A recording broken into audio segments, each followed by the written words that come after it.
তারা তখন টিএমসির নেতাদের বাড়ি আক্রমণ করবে। মোথাবাড়ি হিন্দুর বাড়ি ভাঙা হয়েছে, তখন টিএমসি লোকেদের বাড়ি ভাঙা হবে, লুট হবে। যেমন হাসিনার বাড়ি লুট হয়েছে, মমতার বাড়ি লুট হবে।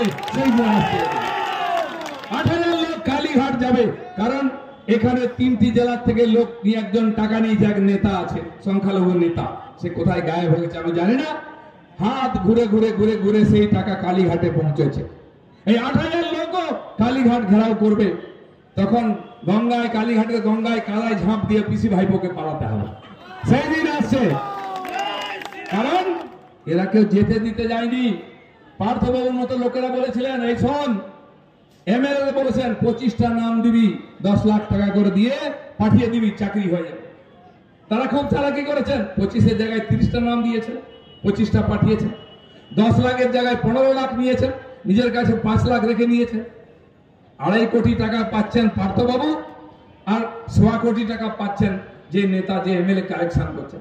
সবাই লুট করেছে, কোন এমএলএ এমপি বাদ নয়, কোন লোকাল নেতা বাদ নয়, সবাই ভাগ পেয়েছেন, প্রসাদ পেয়েছেন। তো প্রসাদ যখন খেয়েছেন, তাহলে খাড়ার ঘাও খেতে হবে, সেই বলি দেওয়ার দিন আসছে। বন্ধুগণ, সিপিএমরা শুরু করেছিল হিন্দুদের সমস্ত উৎসবকে সম্প্রীতির উৎসব করেছে। দুর্গা পূজাকে দুর্গোৎসব করে দিয়েছিল। কেন? কি অপরাধ করেছে হিন্দুরা? আমরা নিষ্ঠার সঙ্গে উপবাস করে, শ্রদ্ধার সঙ্গে পুজো করি, উপবাস করি, মায়েরা উপবাস করে, তাকে সম্প্রীতির কেন করে দিচ্ছ? দুর্গা পূজা সম্প্রীতির, কালী পুজো সম্প্রীতির, বিজয়া সম্প্রীতির, দীপাবলি সম্প্রীতির, এখন রামনবমীকে সম্প্রীতি করা হচ্ছে। এই পাগলামিতে হিন্দুরা যেন পা না দেয়। অনেক শয়তান বদমাশ আছে, আমাদেরকে বোকা বানিয়ে রেখেছে। দেশ ভাগ হয়েছে, হিন্দু আর এখানে উদ্বাস্তু হয়েছে, আর কেউ হয়নি, তাই আবার ভাগ করার চক্রান্ত চলছে। আবার গান গাওয়া হচ্ছে, একই বৃন্তে দুটি কুসুম, হিন্দু মুসলমান, মুসলিম তার নয়নমণি, হিন্দু তাহার প্রাণ, তারপরেও হিন্দুস্তান আর পাকিস্তান। কেন হিন্দুস্তান পাকিস্তান? একই বৃন্তে দুটি কুসুম কেন আলাদা হলো? তোমরাই তো গান গিয়েছিলে, গান্ধীজি থেকে আর রাহুল গান্ধী পর্যন্ত সেই গল্প চলছে। কমিউনিস্ট, সোশ্যালিস্ট, টিএমসি সবাই হিন্দুকে বোকা বানাচ্ছে, টুপি পরাচ্ছে। এদের চালাকিতে পা দেবেন না। রামনবমী ও সম্প্রীতি উৎসব নয়, হিন্দুদের উৎসব। আমাদের রাষ্ট্রপুরুষ, আমাদের মর্যাদা পুরুষোত্তম রামের জন্মতিথি। কেউ যদি তাকে পূর্বপুরুষ মনে করে, ওয়েলকাম। জল খাওয়াতে হবে না, মিষ্টি খেতে হবে না, লাইনে লেগে যাও, জয় শ্রীরাম বলো, তাহলেই হবে। হিন্দুর বাড়ি লুট করে নিয়ে গিয়ে মিষ্টি কিনে নিয়ে এসে খাইয়ে সম্প্রীতি করতে দেবো না। আমার বাড়ি লুট করে আমাকে মিষ্টি খাওয়াচ্ছ, ওই চালাকির দিন চলে গেছে। কমপক্ষে মালদার হিন্দুরা যেন মনে রাখেন, এই পাঁঠাকে যেমন ফুল বেল পাতা খাইয়ে তারপরে খেচান করা হয়, মালদার হিন্দুদের ফুল বেল পাতা খাওয়াচ্ছে, জল মিষ্টি খাওয়ানো হচ্ছে, ঘেচান হওয়ার দিন আসছে। খবরদার ভুলে পা দেবেন না। আমি দিলীপ ঘোষ এই কথাটা বলতে এসেছি। আমার পূর্বপুরুষ উদ্বাস্তু হয়নি, আমি মেদিনীপুরের লোক, জমি ছাড়িনি, ছাপড়া। যারা একবার উপর বাংলা থেকে এসেছেন তারাও যাবেন, যারা যাননি তারাও যাবেন। যদি এই মক্ষী রানী আরো 10 বছর এখানে থাকেন, এই ডাকাত রানী 10 বছর ক্ষমতায় থাকেন, পুটলা পুটলি বেঁধে নিন, না রামনবমী, না জন্মাষ্টমী, না দুর্গাপূজা, কিছুই হবে না। দেখুন, ওপার বাংলায় দুর্গাপূজায় মূর্তি ভাঙা হচ্ছে, এপার বাংলায় দুর্গাপূজায় মূর্তি ভাঙা হচ্ছে, হয়েছে কিনা? ওপার বাংলায় কালী পূজায় মূর্তি ভাঙা হচ্ছে, এপার বাংলায় কালী পূজার মূর্তি ভাঙা হয়েছে কিনা? ওপার বাংলায় লক্ষ্মী মূর্তি, এপার বাংলায় লক্ষ্মী মূর্তি ভাঙা হয়েছে। ওপার বাংলায় হিন্দু পাড়া আক্রমণ হচ্ছে, হিন্দু বাড়ি লুট হচ্ছে, এখানে হয়েছে কিনা? ওপার বাংলায় হিন্দু মা বোনদের উপর অত্যাচার হচ্ছে, এখানে হচ্ছে কিনা? ওখানেও সরকার বধির মুখ, এখানেও কালা বোবা হয়ে আছে, হিন্দুর কথা শুনছে না, হিন্দুকে গালাগালি দেওয়া হচ্ছে। তাই সেকুলারিজমের এই ভূত মাথার থেকে নামিয়ে দিন।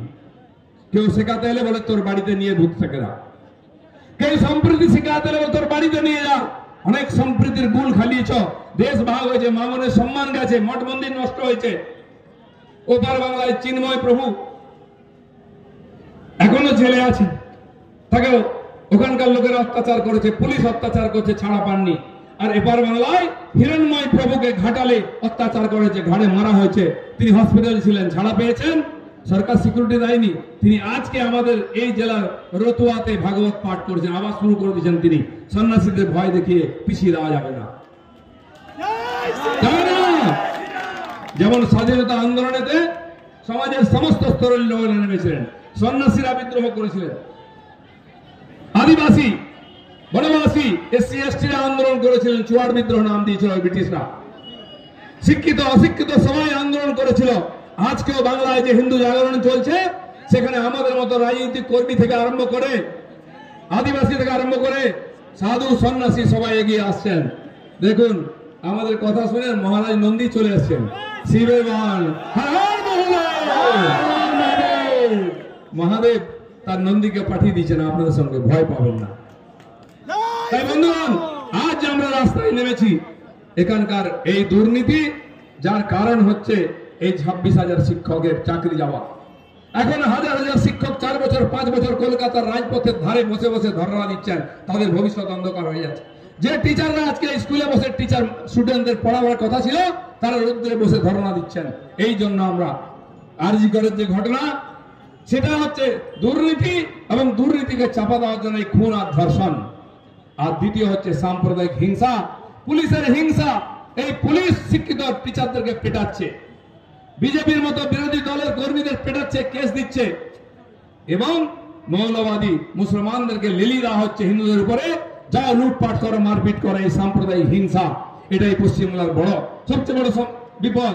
আর এর কারণ হচ্ছে আমাদের মুখ্যমন্ত্রী মমতা ব্যানার্জি। তাই তিনি যতদিন ক্ষমতায় থাকবেন, না তো হিংসা বন্ধ হবে, না তো দুর্নীতি বন্ধ হবে, না এই অপশাসন বন্ধ হবে। এখানকার পুলিশের বীরত্ব যত, নিরীহ শান্ত ভদ্রলোকের উপর লাঠি পেটা করবে। এই উগ্রপন্থী মৌলবাদী মুসলমানরা জায়গায় জায়গায় আগুন জ্বালাচ্ছে, বাড়িঘর জ্বালাচ্ছে, তার উপরে লাঠি চালাবার হিম্মত নাই।